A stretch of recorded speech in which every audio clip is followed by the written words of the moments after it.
Hi, this is Dirks, co-author of the book, The New Marketing Analytics.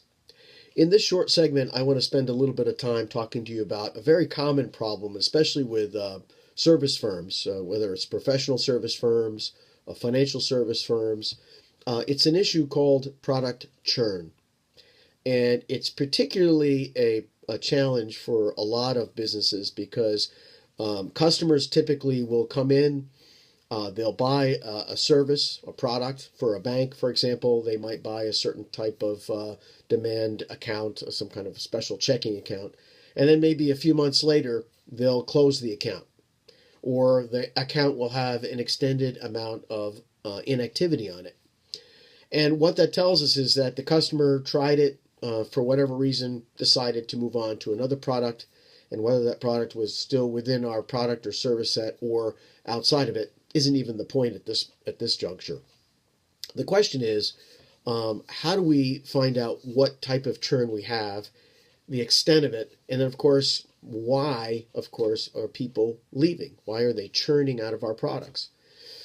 Now, there are a couple of ways to solve this, but the way that I like to look at it is basically I first want to understand sort of the macro or the aggregate picture.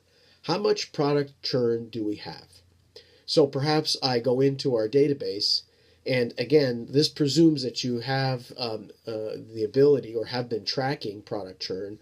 And again, churn is simply defined as when any customer who opens an account or buys a product either returns that product or closes the account within 12 months. Or it's a period of great inactivity. So if the account has been inactive for more than 12 months, I would consider that, in my book, a churned account. Or it has a no balance account. So you can pick and define churn, but it's usually on the basis of inactivity or simply a closed account. You can pretty much usually track that. So anyway, how do we solve for churn? Well, I'd like to look usually at the aggregate amount of churn by quarter for a particular year. I would even like to look at churn over the past maybe 4 or 5, 6 years. How much a product has been churned over a period of time? Do I see a spike in certain years? Do I see a spike as I look at each year, but I look at it by quarter? Basically, the great thing about data analytics is that it's like solving a puzzle. And as you start to bring more data into your set, you're looking for trends. So the real easy trends are, the macro trends, again, year by year, but quarter by quarter within those years to see if there's any seasonality that plays into effect in terms of why you have, if you're experiencing a higher degree of churn than maybe you normally will. And then you can start to, as you start to look at the aggregate amount of data, then you can start to dig down a little bit deeper. For example, I would probably want to look at product churn by product groups. So if I'm a bank and I have different types of products, I have business demand accounts, I have personal demand accounts, checking accounts, I have savings accounts, I have investment accounts. Whatever product groups you want to look at churn by product group. Do you see a trend? Are there, over time, where do you see a spike in churn? Is it related to any one particular group? It may or may not be. The other thing I like to look at, too, is product churn by customer segment. So if you haven't already kind of put your customers into various segments or buckets, it's probably a good time to do that.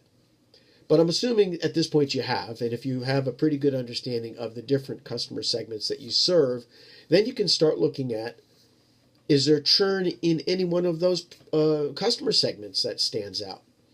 And what will the data tell us as we look at product churn by product group by customer segment? So what we do is we just keep digging deeper. We just keep pulling back the layer of the onion until we get an understanding or we start to see some insights, some trends that really oftentimes just lead us to ask more questions. I mean, churn is an interesting thing because churn could be a mismatch between customer expectations and what the product actually delivered in value. Some products are hyped to do X and they really do Y. Well, that will cause a lot of product churn. People will return products. People will get out of products that they don't believe matched what they thought they were getting into. Product churn could be a matter of changes in the product. Perhaps there were some changes that were made in the product. Those changes might have instigated people to leave or churn out of them. The other thing, too, is competitive pressure. If you have a competitor in your market that has a new product, you have to ask yourself, are there any, if I'm experiencing product churn in a particular product group, is it because of something that my competition has done? Has my competition kind of built a better product? So churn can help you sometimes learn or at least start to investigate whether or not you need to make changes in your product or service set in order to be able to bring people back. So product churn is an interesting challenge. It's one of those things that usually pops up on a lot of radars, not easily solved, but with good data. If you have good data analytics, you're able to get in there, start to look at your aggregate data, then start peeling that down to the customer segment, and you'll be surprised what you'll learn. Anyway, that's what I have for today. If you'd like more information on the new marketing analytics, I encourage you to get the book. You can get it on Amazon.com. You can also go to our website, www.newmarketinganalytics.com. This is Dave Dirks. Have a great day.